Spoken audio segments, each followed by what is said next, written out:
Queria começar dizendo que para mim é um privilégio muito grande estar aqui com vocês.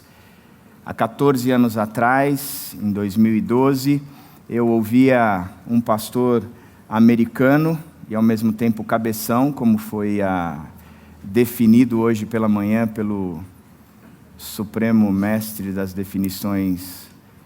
E uma das coisas que eu aprendi com ele foi que eu não sou nem um cabeção e nem um americano.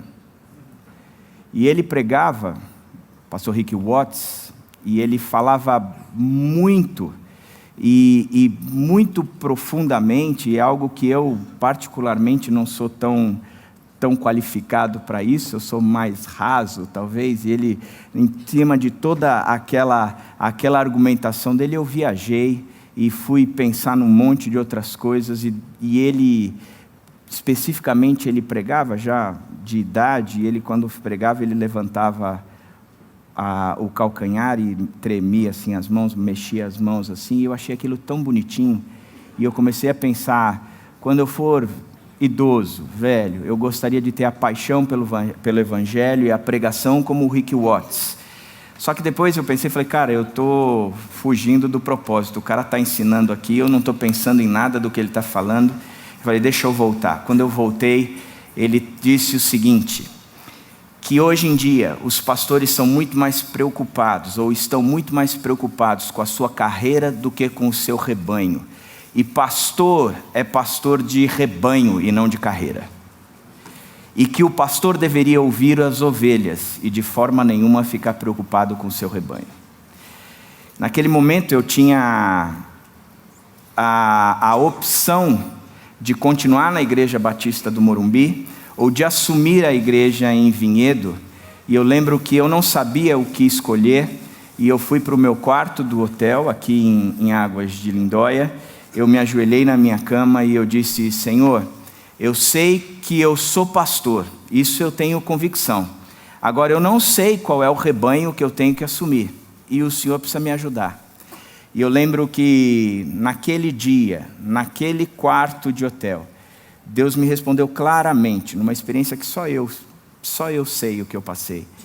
E eu saí daquele quarto de hotel convicto de que eu precisava ir para Vinhedo, e era ali que eu ia ser pastor. Isso há 14 anos atrás, em 2012, sou grato a Deus pela vida da CEPAL e sou grato a Deus pela vida do Rick Watts. Por isso estar aqui para mim é um privilégio e fazer parte, hoje, poder compartilhar com vocês um pouco a minha história, tem muito a ver com o próprio movimento que a CEPAL está promovendo. E aqui hoje eu tenho a responsabilidade de trabalhar um pouco o tema, em cima do tema principal que é Integrando Gerações, que é algo do qual eu sou apaixonado. Eu sou pastor da Igreja Batista Água Viva, eu já disse muitas vezes que eu não gosto desse nome, eu preferiria que fosse Igreja Batista Aguardente, eu acho que mercadologicamente falando ia ser mais interessante, a ceia ia bombar de gente, porque se é aguardente eu vou para essa igreja. Agora, sou pastor lá há 14 anos, mas o que eu tenho entendido é que a igreja, para mim, não é o meu fim, ou o fim que eu utilizo ou que eu quero chegar, mas é o meio pelo qual Deus tem me levantado, que é de fato trabalhar num público novo para a igreja que ainda virá. Quando eu não for mais pastor, ou já estiver aposentado, ou Deus me levar, uma igreja que está aí por homens e mulheres que de fato estão sustentando essa igreja, a igreja que ainda virá. Por causa disso me pediram para apresentar as pessoas que eu estou investindo, e eu queria convidar aqueles que vieram comigo, estão dentro do quarto vizinho e paralelo, que fiquem em pé aí, por favor, só para eu os apresentá-los. Cadê?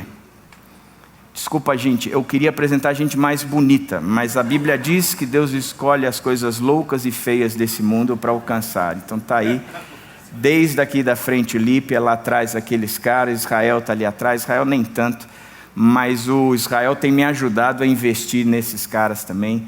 É um privilégio a nova geração aí comigo. Hoje, eu queria focar numa coisa. Quando a gente fala em integrar gerações, eu bato uma aposta, como na maior parte das vezes a gente pensa na geração mais nova. porque nós somos mais velhos e a gente tem um pouco de dificuldade com essa geração mais nova. O que é que eu faço com criança? O que é que eu faço com adolescente? O que é que eu faço com jovens? Existe alguma maneira ou alguma fórmula mágica da gente trabalhar e eles crescerem, e eles se tornarem... Eu vou dizer uma coisa que eu gosto, e a minha igreja ela é muito voltada para a nova geração. Entretanto, hoje eu não quero falar da nova geração. Eu quero falar de uma outra geração, a terceira geração, que na minha opinião ela tem sido esquecida e está desmotivada dentro das nossas igrejas. O povo que, segundo o Brasil, define como aqueles que têm mais de 60 anos. Aqueles que, de uma certa forma, eles estão no meio da nossa igreja e eles não têm sido acolhidos da maneira como eles deveriam ser acolhidos. Por outro lado, a preocupação da igreja é sempre o que a gente vai fazer com a terceira idade. Vamos promover um passeio, vamos levá-los para o cinema, vamos levá-los para passear, como se fosse só isso que eles precisam. E eu creio que realmente a gente precisa pensar a respeito disso. Por quê? Primeiro eu queria falar sobre uma realidade diferente entre as gerações. Olhar para o que o próprio Paulo ensinou o jovem Timóteo, dizendo: não repreenda asperamente o homem idoso, mas o exorte-o como se ele fosse seu pai. Trate os jovens como a irmãos, as mulheres idosas como a mães, e as moças como as irmãs, com toda a pureza. Acho interessante como Paulo, quando instrui o jovem Timóteo, ele faz distinção daquilo que de fato era preciso investir naquela igreja. Ele diz: escuta, nem toda a igreja é igual, nós temos divisões etárias aqui dentro, as faixas etárias são diferentes e você precisa tratar cada uma delas de acordo com as suas necessidades. E por 2 vezes ele diz: cuida dos homens idosos e cuida das mulheres idosas. É um alerta de Paulo a Timóteo. Agora, ele começa com esse alerta e a pergunta seria: como é que podemos definir hoje quem é ou quem não é idoso? Um artigo que eu li recentemente, chamado Envelhecimento na Atualidade, Aspectos Cronológicos, Biológicos, Psicológicos e Sociais, de um sujeito chamado Rodolfo Schneider e Tatiana Irigari, da PUC do Rio Grande do Sul. Eles trabalham que o envelhecimento, a maneira de mensurar o processo de envelhecimento, não é algo tão simples que podemos simplesmente definir pela idade do sujeito. Ele diz: não, vamos pensar em algo mais amplo. Existe, sem dúvida nenhuma, a idade cronológica, que ela mensura a passagem do tempo decorrido em dias, meses e anos. Por exemplo, eu nasci no dia 3 de setembro de 1988. Tenho 27 anos. A gente mensura assim. Agora, na verdade a gente também mente assim. Nasci em 68, tenho 47 anos. Não parece, mas eu tenho. A idade cronológica, ela refere-se somente ao número de anos que tem decorrido desde o nascimento.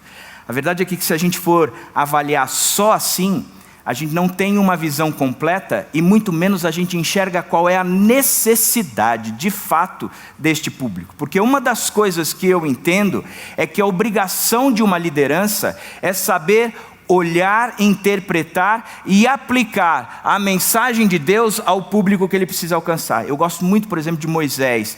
Moisés está no alto do monte, Deus vira para ele e diz: sai da minha frente, porque a minha ira está se acendendo contra o povo resolveu criar para si alguns ídolos, fizeram lá um bezerro, não me cultuam mais, a minha ira vai se acender contra eles e eu vou acabar com eles. Aí Moisés chega e fala assim: mas o senhor já pensou no que o senhor está fazendo? Acho que o senhor não está pensando direitinho não, porque quem vai ficar mal na fita é o senhor. Tirou o povo do Egito e mata no deserto, vão falar que o senhor é do mal. Aí Deus olha para Moisés e diz: judeuzinho bom de negociação, né? Tá bom, eu não vou fazer isso não. Aí Moisés, então peraí, desce, vai no povo, mata 3.000 sujeitos naquele dia e volta para a presença de Deus e diz, o senhor não precisa matar não, porque eu matei. Eu resolvi a casa está em ordem. Aí Deus diz, muito bem Moisés, eu estou falando com você face a face, o que eu quero que você saiba é que eu vou te dar a terra prometida, mas eu não vou não, estou cansado desse povo, um povo de dura serviço, eu não quero mais saber deles. Aí o que acontece? Moisés vira e fala assim, o senhor vai nos matar? O senhor vai nos dar o presente, mas não vai estar junto? O senhor vai nos fazer dar a terra, mas não vai junto? Então volta a ideia inicial, mata a gente aqui no deserto. Porque obter o presente sem aquele que nos presenteia, não vale a pena, não tem significado. E o fato é que Deus então volta atrás. Eu acho que nós, como líderes, somos aqueles que nos colocamos entre Deus e o povo. E a gente interpreta o que o povo precisa. E a mensagem de Deus é transferida por nós. Mas a gente tem que entender o povo. Por isso a idade cronológica, ela não dá para nós a capacidade necessária de entender quais são as necessidades desse público. Porque vai além da idade cronológica, a gente também tem a idade biológica. Ela é definida pelas modificações corporais e mentais que ocorrem em nós. Ela caracteriza o processo de envelhecimento humano, que pode ser compreendido como um processo que inicia quando nós nascemos e termina quando nós morremos.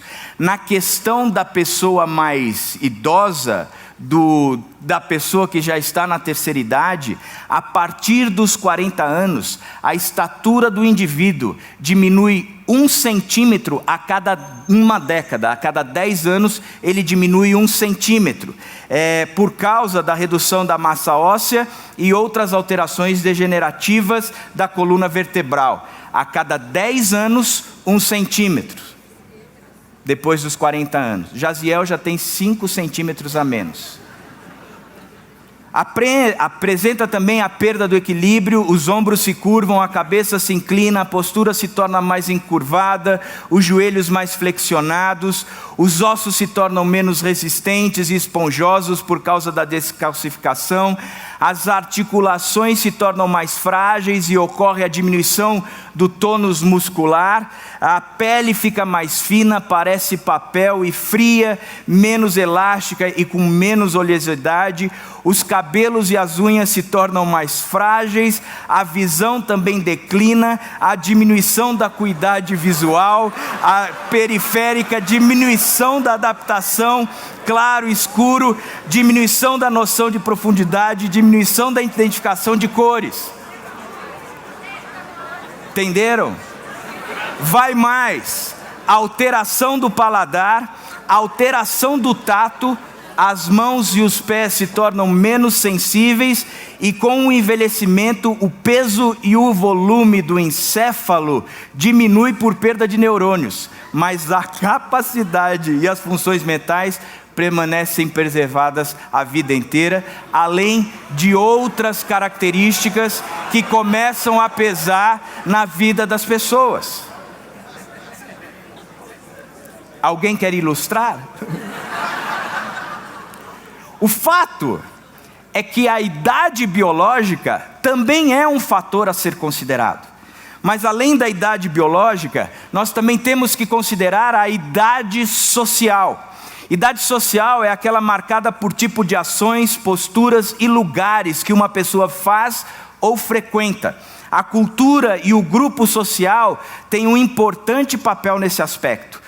Um indivíduo pode ser mais velho ou mais jovem, dependendo de como ele se comporta dentro de uma classificação esperada para a sua idade, em uma sociedade ou cultura particular. A criança tem um padrão definido, o pré-adolescente tem um padrão definido, o adolescente tem um padrão definido, o jovem tem um padrão, o adulto tem um padrão e o idoso também. Inclusive, quando nós olhamos para essas pessoas, nós podemos identificar pelo seu jeitão e a sua postura e a sua tribo, que idade relativamente ele tem. Por exemplo, quando você vê um cara chegar com a calça toda rasgada, boné para trás, cabelo arrepiado e uma série de outras coisas, você olha e diz, esse é um adolescente. Eu tenho um pastor de 30 e poucos anos que não para, é eterno adolescente, não cresce, gente, não cresce. Não cresce, depois ele vai estar aí, você pode dar uma olhada nele, não quero constrangê-lo trazendo aqui na frente, mas ele está aí. Não cresce, continua com a calça rasgada. Hoje ele virou e falou assim, em comemoração a você, eu vou com essa calça no salão. Você sabe que eu não lavo mais essa calça? A última vez que eu lavei ela rasgou toda? Assim, gente, adolescente é fogo, né? Interessante isso. O jeitão do cara ser define a idade social. Agora, por fim, nós também trabalhamos com a idade psicológica, que é aquela que tem um padrão emocional, onde a cabeça da pessoa e aquelas condições onde antes ele não tinha medo e agora ele passa a ter medo. Antes ele era uma pessoa super segura e agora ele não tem mais essa segurança. Características que a idade vão trazendo. Quando é criança é mais medrosa, quando é adulto tem um pouco mais de compreensão, na terceira idade voltam-se os medos, e assim por diante. A idade psicológica, ela também caracteriza, ou ela define as habilidades adaptativas do indivíduo para se adequarem às exigências do meio. Agora, quando nós lemos tudo isso, é por causa dessas complicações que a idade apresenta a um idoso, pode e deve apresentar mais preocupações, e a vida se torna muitas vezes muito mais difíceis. Ele está com complicações psicológicas, porque a idade traz, ele está com complicações sociais, porque a idade traz, ele está com complicações da própria idade cronológica e da questão biológica. Tudo colabora. Tudo colabora.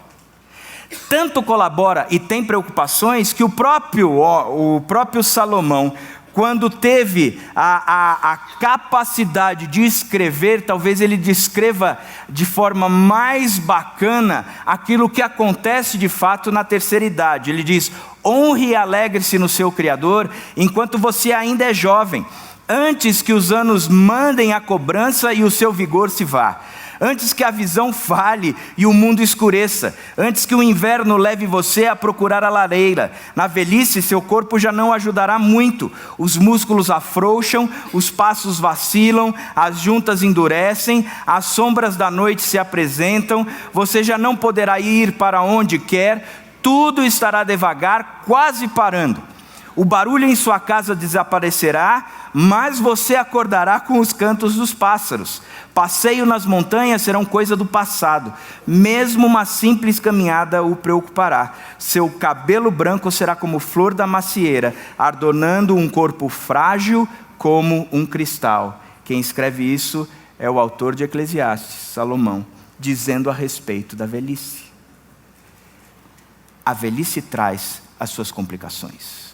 Tanto é que existe uma pesquisa feita pela Nielsen Consultoria, onde ele apresenta as maiores preocupações com a vida na velhice. E eu vou linkar aqui 10 preocupações. A primeira delas é 58% dos entrevistados na terceira idade disseram que a maior preocupação é a perda de autossuficiência para cuidar das necessidades básicas. A segunda, com 57%, diz da perda da agilidade física. A terceira, com 51%, diz da perda da agilidade mental. A quarta, com 49%, ser um fardo para os membros da família ou amigos. A quinta, com 44%, não ter dinheiro suficiente para viver com conforto.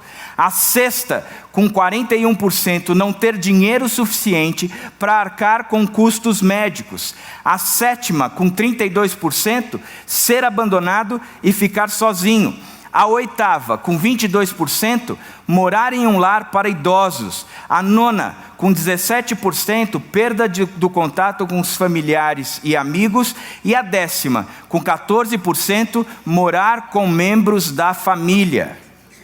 São preocupações e realidades frutos de uma pesquisa feita séria por uma empresa séria, global, que levantou aqui pelo menos 10 preocupações que as pessoas idosas, elas sofrem e carregam para si. Interessante isso. Essa é a nossa realidade. É com isso que nós vivemos. O pessoal que tem nos rodeado da terceira idade carregam uma ou mais dessas características. Por isso, essa noite eu queria fazer 2 considerações sobre os mais idosos. 2 considerações. E até agora foi só a introdução. Eu queria apresentar o texto que nós vamos ficar, Salmo 71:18, que diz: agora que estou velho, de cabelos brancos, não me abandones, ó Deus, para que eu possa falar da tua força aos nossos filhos e do teu poder às futuras gerações. Salmo 71:18. 2 considerações. A primeira consideração: os idosos devem ser mobilizados. Os idosos devem ser mobilizados. Cutuca a pessoa que está do seu lado e diz: olha, os idosos devem ser mobilizados.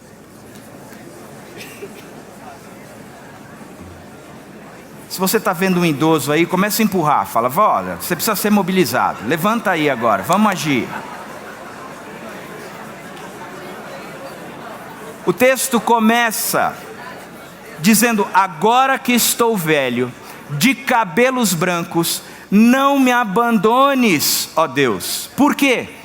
Para que eu possa falar da tua força aos nossos filhos e do teu poder às futuras gerações.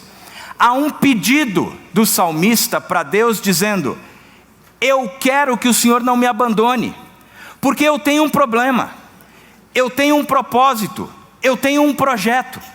Eu não quero ficar parado, eu preciso ser mobilizado. Eu quero falar da tua força aos nossos filhos e do teu poder às futuras gerações. Eu preciso disso. Interessante que no Brasil, a idade média de aposentadoria é de 53 anos. Isso coincide com os 35 anos de contribuição do INSS. E agora essas coisas estão mudando um pouco, as regras. Está tudo muito confuso ainda, ninguém sabe calcular direito. Mas o fato é que, se pensarmos que até ano passado a idade média de aposentadoria era 53 anos, o cara está se aposentando quando ele tem um vigor muito grande e uma capacidade imensa de continuar a trabalhar. Significa que a aposentadoria, pelo menos aqui no Brasil, ela não é de forma nenhuma o conceito de previdência, de quando eu for idoso ou mais velho, eu contribuir tanto que quando as coisas se tornarem mais difíceis e eu não for tão produtivo, eu tenho recursos para poder sobreviver. Quando a gente levanta um dado de que 53 anos é a média, o que nós estamos apontando é que a fase da velhice não é algo programado, projetado, pensado ou elaborado por nós. Nós não estamos aí nem para o futuro. Nós vivemos a teologia do Zeca Pagodinho: ó, deixa a vida me levar, ó, leva eu. E que seja assim. E o que acontecer lá na frente, acontecerá. Porque a aposentadoria hoje, ela tem, quando nós olhamos que 53 anos é a idade média, ela tem muito mais a característica de ser uma segunda fonte de renda, porque o cara se aposenta, recebe a aposentadoria, mas continua trabalhando, porque ele está no auge da sua capacidade profissional. Então isso não faz sentido. Ele mostra que a velhice não é algo que nós pensamos ou consideramos. E eu, como pastor, recebo muitos, mas muitos idosos. Recentemente eu recebi a ligação de um casal e disse: sabe o que nós estamos fazendo? Eu falei: o quê? Nós estamos deitados na cama, de mão dada, esperando a morte chegar. Eu falei assim: caramba! Mas é isso que vocês projetaram para a vida de vocês? Vocês têm que ter algo mais. Sonhar com algo mais. Muito mais do que ficar passeando à tarde. Muito mais do que ficar simplesmente tomando chá na casa dos outros. Se torna uma vida sem sentido. Nós não trabalhamos o projeto da terceira idade. Nós não nos preocupamos com o que nós vamos fazer na terceira idade. Entretanto, quando você vai para a Bíblia tem muitos textos para os idosos e a sua importância. O problema é que a sociedade e a cultura podem nos intimidar, mas os textos, eles nos incentivam ao contrário. Se a sociedade diz que o idoso não tem valor, a Bíblia apresenta o contrário. Diz que o idoso tem, e ele é a fonte de referência, para que eu possa falar da tua força aos nossos filhos e do poder às futuras gerações. Eu tenho significado sim nessa sociedade. Eu tenho importância sim nessa sociedade. Sou eu que falo da força, sou eu que falo do poder do Deus verdadeiro às futuras gerações. Uma das coisas mais tristes é quando você lê que Josué morreu e todos aqueles que viviam com ele também morreu, e se levantou uma geração que não conhecia Deus e nem os seus feitos. Aonde estava a terceira idade, que não trouxe para esta nova geração o conceito de quem era Deus e os seus feitos? Há uma razão de ser, há um projeto de vida. Mais uma vez, a Bíblia é contra a cultura, pois a sociedade, hoje em dia, ela diz que o cara se torna velho, terceira idade, quando ele se aposenta ou quando ele deixa de ser produtivo. Entretanto, a Bíblia apresenta o contrário. Ela diz que nós só paramos de ser produtivos quando morremos. O incrível da fé cristã é como Deus favorece isso. Eu gosto muito da defesa de Pedro em Atos 2, quando o povo se levanta dizendo: olha aí, esses caras estão falando nesse monte de línguas, eles são antes de qualquer coisa, ou eles estão antes de qualquer coisa embriagados, estão malucos. E aí Pedro se levanta e diz: eu quero dizer para vocês que eles não estão bêbados, não estão embriagados. Eu quero citar a vocês a profecia de Joel, que diz que quando Deus derramasse do seu Espírito sobre nós, os seus filhos e suas filhas profetizarão, os jovens terão visões, os velhos terão sonhos. Em outras palavras, o que ele está dizendo é: quando o Espírito de Deus vem sobre o seu povo, o povo não vive na esfera natural, mas vive na esfera sobrenatural. Quem nos invade é o sobrenatural, porque no natural, os jovens, os filhos, as filhas, são aqueles que têm sonhos, que têm uma vida pela frente, que conseguem enxergar ou se projetar lá para frente. O velho já não tem mais isso, ele já está contando os seus dias, diz: eu talvez esteja na minha hora extra, estou no lucro. Mas quando o Senhor derrama do seu Espírito sobre nós, nós vivemos sobre o sobrenatural. Porque o texto diz que os jovens profetizarão e terão visões. A visão, a profecia é sinal de sabedoria, que é característica para aquele que já tem experiência. Não é natural para um jovem. O natural para o jovem é vir com uma calça rasgada. Isso não é sábio, mas é natural. Agora, o conceito bíblico é: o Espírito vem sobre vocês e vocês passarão a viver de forma sobrenatural. Os velhos sonharão. Os velhos sonharão. Continuarão se alimentando de algo que ainda virá, da possibilidade de fazer coisas, de realizar, de produzir, porque o Espírito do Senhor vem e traz o sonho. Por isso que a Bíblia nos traz alguns conceitos interessantes, e ele diz: ensine as mulheres, presta atenção. Paulo chega para o jovem Tito, pastor, e diz o seguinte: Tito, você que é pastor, eu vou te passar algo fundamental para você. Ensina as mulheres. Ensina, porque não é natural, pelo contrário, quando o Espírito do Senhor vem sobre o seu povo, Se torna sobrenatural a capacidade dos velhos sonharem. Por isso, ensina e traga o sonho para a vida delas. E ele diz: ensina as mulheres mais velhas a serem reverentes na sua maneira de viver, a não serem caluniadoras, nem escravizadas a muito vinho, mas a serem capazes de ensinar o que é bom.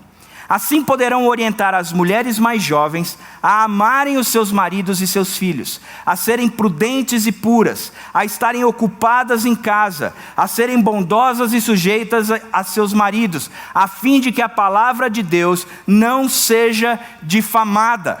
Ele diz: traz um sonho para essas mulheres. Elas não precisam ficar na vida sentado esperando a morte chegar, mas que elas tenham um conceito maior, que elas saibam promover vida, que elas tragam vida às mais novas, que elas façam com que as mais novas entendam de fato o que é viver e vivam. Interessante que a função do cristão sempre é a produção de vida, sempre é. O exemplo disso, que eu gosto bastante, é quando o cirurgião vai fazer uma cirurgia, ele entra na sala e ele lava a mão. Já viu o cirurgião lavando a mão? Lava, esfrega do lado, pega a escovinha, esfrega, a mão está pronta, está limpa. A partir daquele momento, ele não encosta em mais nada com aquela mão. Ele sai andando de costas para abrir a porta, até que ele chega num lugar que alguém lhe veste a roupa e ainda põe uma luva. Mas ele já não toca mais em nada, porque a mão está purificada. Esta mão purificada produz vida. Em outras maneiras, quando você lê o texto, ele está dizendo: ensine as mulheres mais velhas a serem reverentes na sua maneira de viver, a não serem caluniadoras nem escravizadas a muito vinho. Diz: elas se lavarem, ensina isso, para que elas possam produzir vida. Em quem? Nas mais novas. Que elas sonhem novamente. O que nós precisamos como igreja são homens e mulheres que assumam o compromisso de fato de produzir vida numa geração mais nova. A geração mais velha, a terceira idade, a melhor idade, seja lá como você quiser chamar, ela não é um ministério na igreja que deveria ser preocupado em promover recreação. Vamos fazer dança de salão para esse pessoal, vamos levá-los para o teatro, vamos passear, vamos fazer a ginástica, a academia, mas tem que ser um negócio bem leve, porque senão as juntas já estão duras, a coisa começa... Não é para isso. O conceito é que vocês da terceira idade podem sonhar. De que maneira? Produzir vida. Produzir vida. É para isso que o Espírito Santo do Senhor vem sobre os velhos, para que eles possam sonhar. Interessante que Paul Tournier tem um livro chamado Aprendendo a Envelhecer, que ele fala da carreira primária. Isso termina na fase idosa e tem que terminar na fase idosa. A gente tem que se projetar a tal ponto que quando nós formos idosos, nós possamos viver já sem trabalhar. Alguns idosos, eles insistem em continuar com a sua carreira profissional. Ele fala também do hobby, da distração, do divertimento, daquele momento que esvazia a nossa cabeça. Mas ele diz que o melhor e a melhor investimento na terceira idade é o que ele chama de carreira secundária. Aquilo que nós fizemos a vida inteira e que nós gostaríamos de ter mais tempo por fazer ou para fazer, que na fase da terceira idade nós temos todo o tempo do mundo e podemos fazer, que é investir em pessoas e promover pessoas cada vez melhores. Essa é a nossa função. Os seus velhos profetizarão. Por isso, a segunda carreira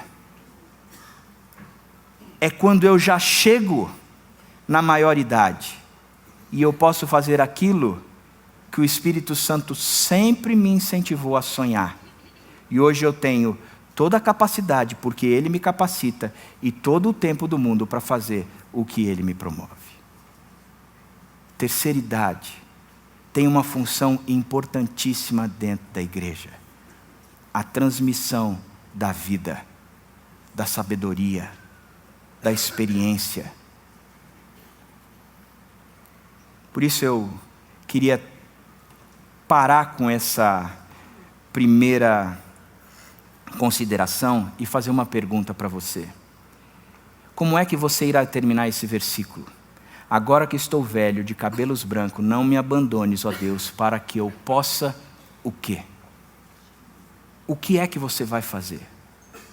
De que maneira você vai promover vida? De que maneira você vai passar o que Deus lhe trouxe a vida inteira para os próximos? Como é que você vai fortalecer famílias? Como é que você vai fortalecer pessoas? Para que eu possa, e aí você se define diante de Deus. Segunda consideração que eu queria trabalhar é que os idosos devem ser valorizados. Os idosos devem ser valorizados. A primeira consideração é que os idosos devem ser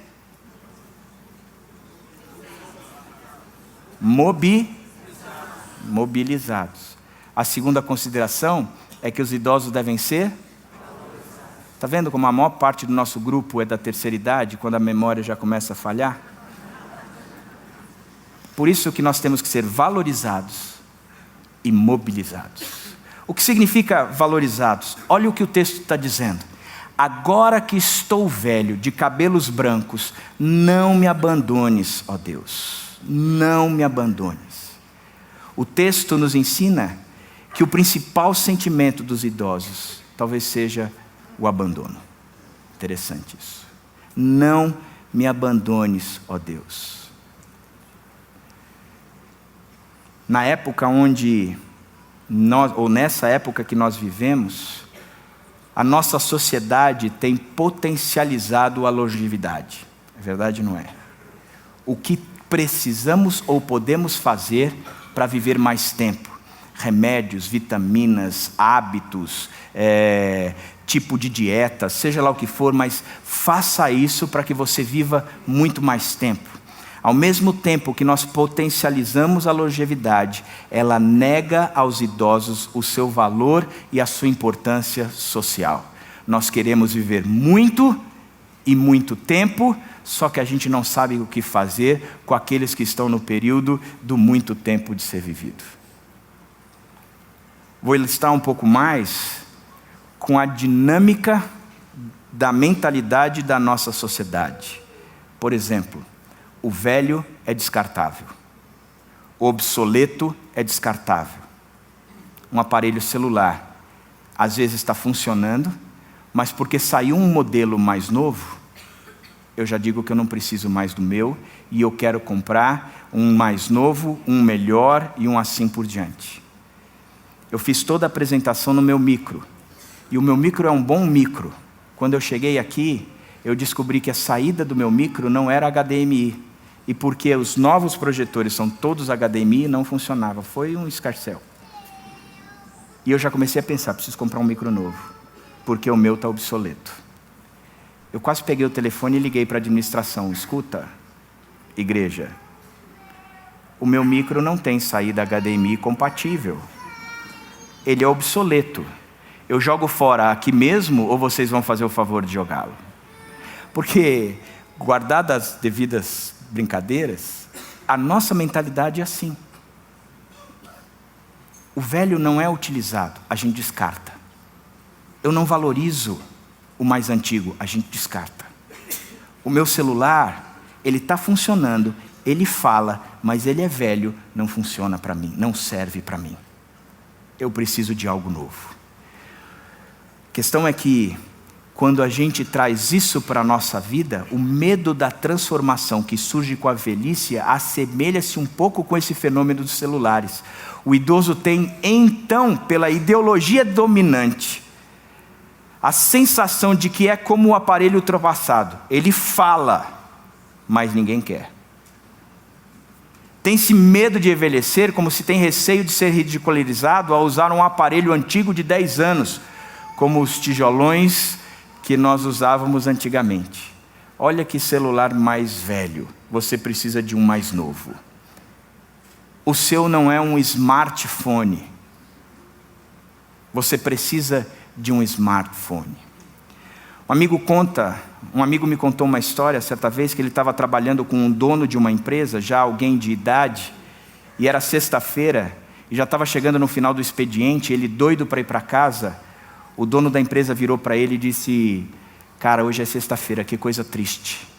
Ele falou assim: triste? Quem é o sujeito na face da terra que reclama de sexta-feira? Só pastor, porque está chegando domingo. Agora você vai para casa descansar. Assim, cara, eu vou chegar em casa hoje, meus filhos virão me visitar e trarão os seus filhos, os meus netos estarão em casa. A casa estará cheia, eles preocupados entre si, conversando entre si pelos telefones, eles conversando nos assuntos e no conteúdo da faixa etária deles e tudo mais, e eu me sinto como um sujeito invisível, onde ninguém percebe a minha existência ou a minha presença ali dentro. Por isso eu não gosto de ir para casa na sexta-feira. Mas pela graça de Deus, quando o Espírito do Senhor vem sobre o seu povo, a característica principal que nos acomete ou que acontece em nós é que nós não nos tornamos mais como a geração atuante, porque o sobrenatural invadiu o natural. Nós nos tornamos como Jesus.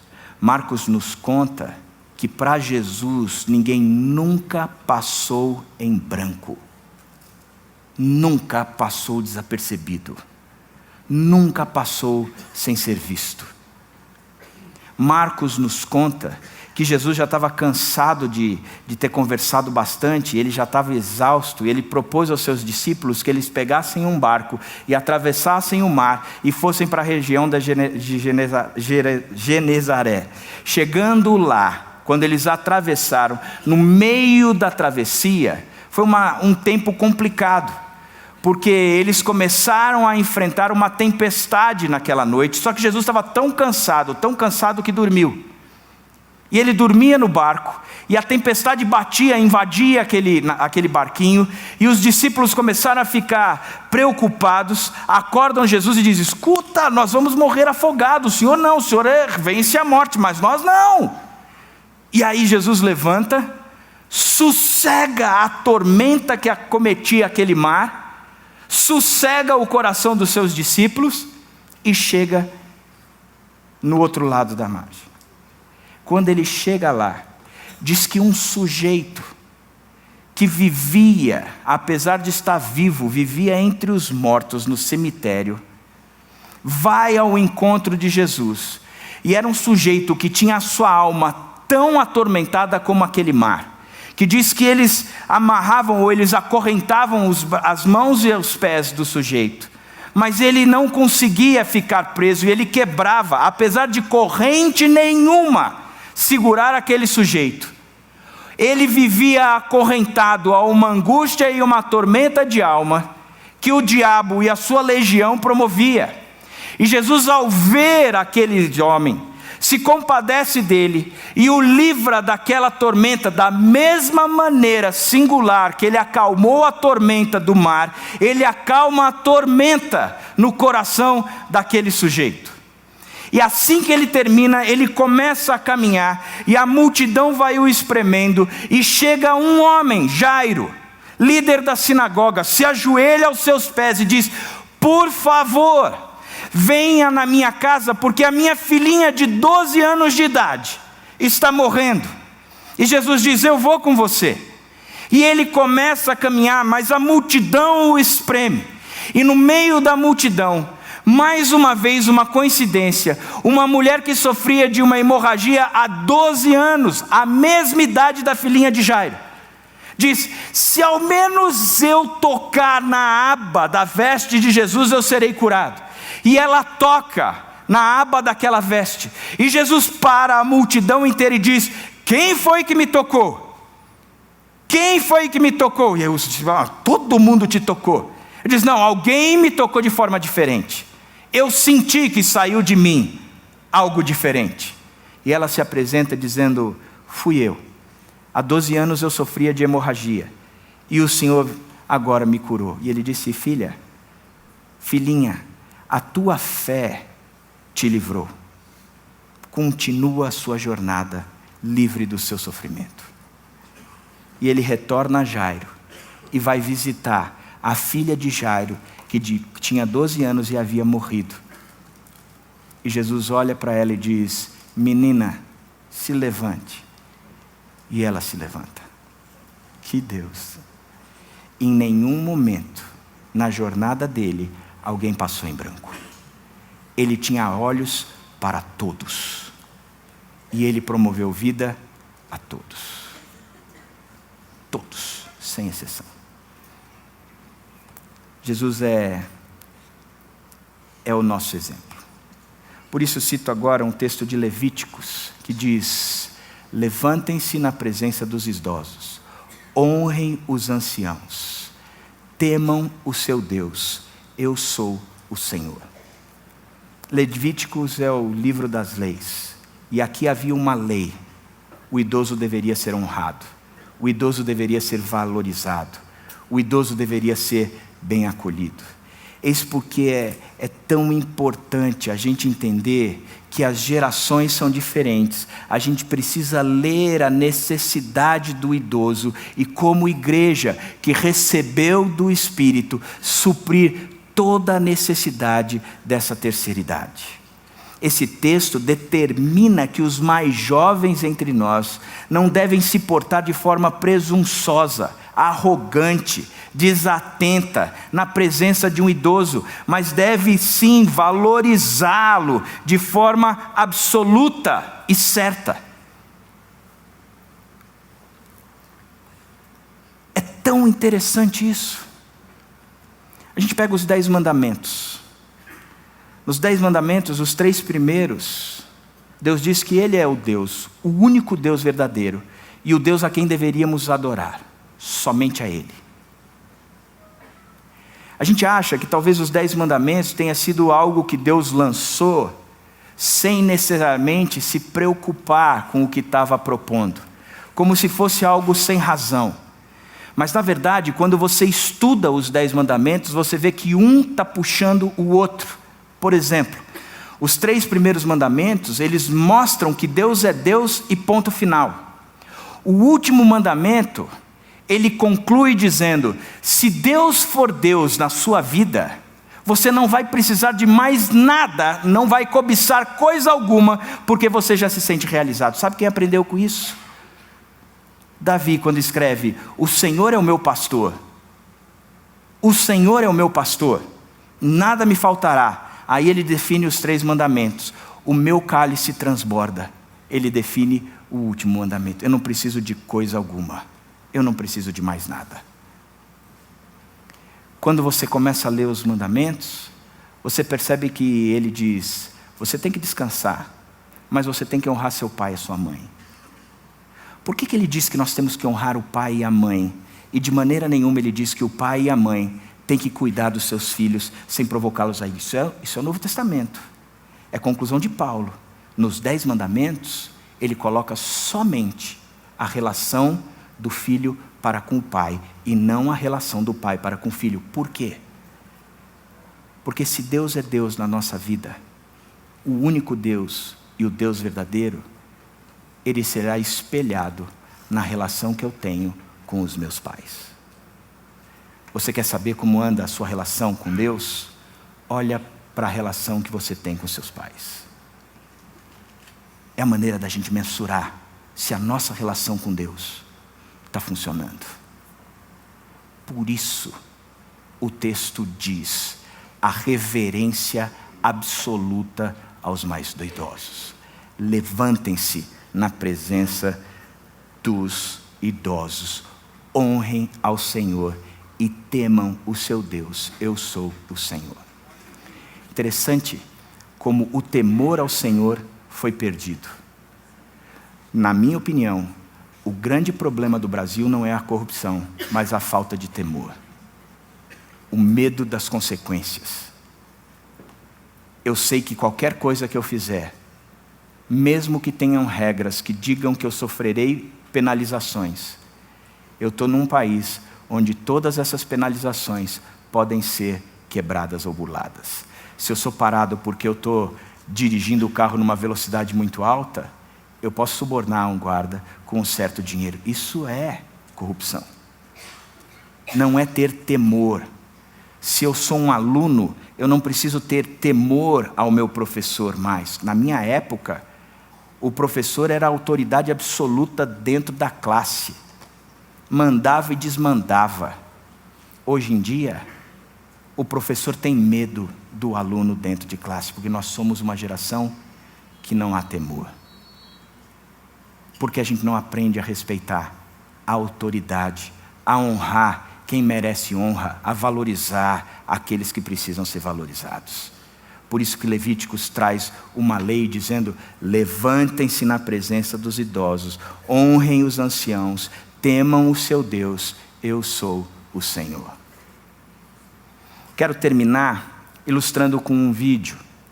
Esse vídeo mostra a característica, como nós temos a tendência de descartar todos aqueles que são mais velhos. Um vídeo que mostra como nós temos a característica de aquilo que se tornou obsoleto, na minha opinião, se tornou obsoleto, ele não me é mais necessário. Se possível, o afastamento é natural. Eu tenho vergonha, eu não quero, eu não preciso, eu perco o temor e por isso eu não sei honrar. Presta atenção no vídeo que a gente vai passar agora. Já beijou na boca? Aí ele não responde. Eu falo, poxa, fala pra mamãe.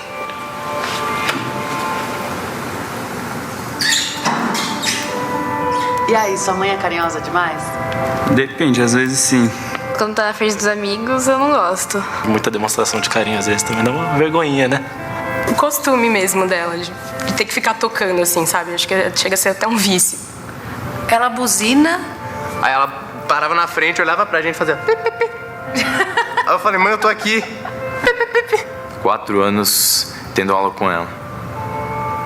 De português. Nunca gostei de português. O que ela faz que mais te incomoda? Ela gosta de postar muita foto comigo quando era pequeno. Ah, ela fica mexendo no cabelo assim.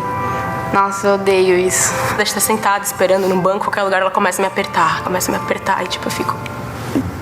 Oi, mãe.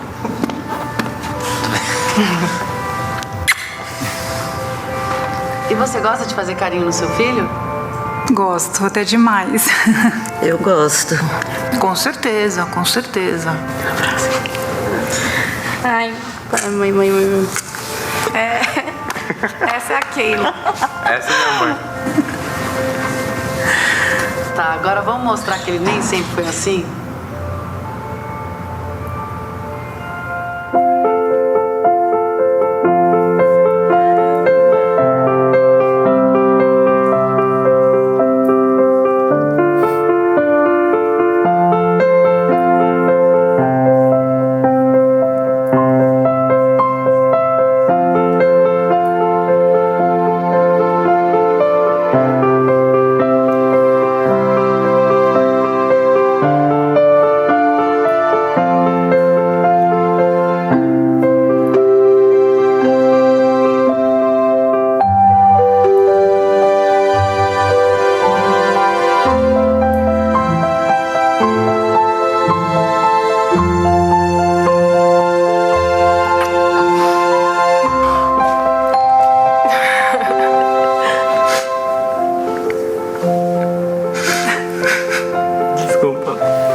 Mania que temos de pegar aquilo que é obsoleto, aquilo que já está velho, aquilo que já está rodado e dizer, já não tem mais valor para mim. E a Bíblia diz, pelo contrário, você deve motivá-lo, você deve mobilizá-lo, mas mais do que isso, você deve valorizá-lo. No nosso país, acima de 60 anos, 60, é considerado terceira idade. Tem alguns privilégios, pode furar fila, tem vagas especiais no shopping e assim por diante. Mas isso não quer dizer que nós estamos honrando nem valorizando. Eu queria fazer uma pergunta aqui. Que ficasse em pé aqueles que têm mais de 60 anos. Não precisa ter vergonha. Não quer dizer que esteja na cara que você tem mais de 60 anos. Queria te convidar a vir aqui na frente. Você começasse a ocupar aqui a frente ou os corredores daqui, mas vem aqui na frente.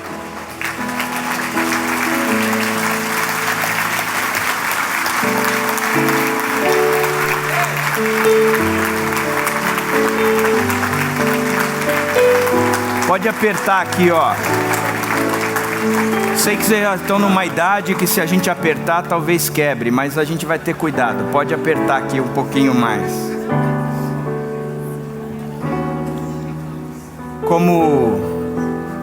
Como representante de todos os outros que estão aqui nesse salão, eu queria dizer para vocês muito obrigado. Muito obrigado pela fé, pelo empenho e o desempenho da vida de vocês nas nossas vidas. E o texto bíblico ele diz: levantem-se na presença dos idosos. O que é que o texto diz? Levantem-se. E eu queria que vocês, idosos, olhassem para a congregação.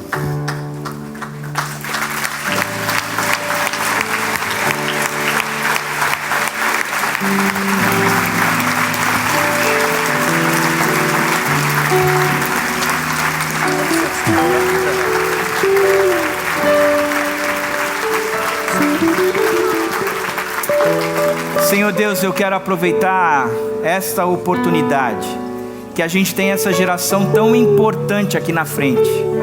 Um povo que tem sido fiel durante a vida inteira ao Senhor, que tem promovido vida, que tem uma experiência que nós não temos. Eu queria pedir que em nome do Senhor Jesus Cristo, o Teu Espírito que está sobre nós, renovasse o sonho desse pessoal, e eles pudessem enxergar longe, ver que tem vida e vigor ainda para fazer tudo aquilo que o Senhor preparou para que eles fizessem.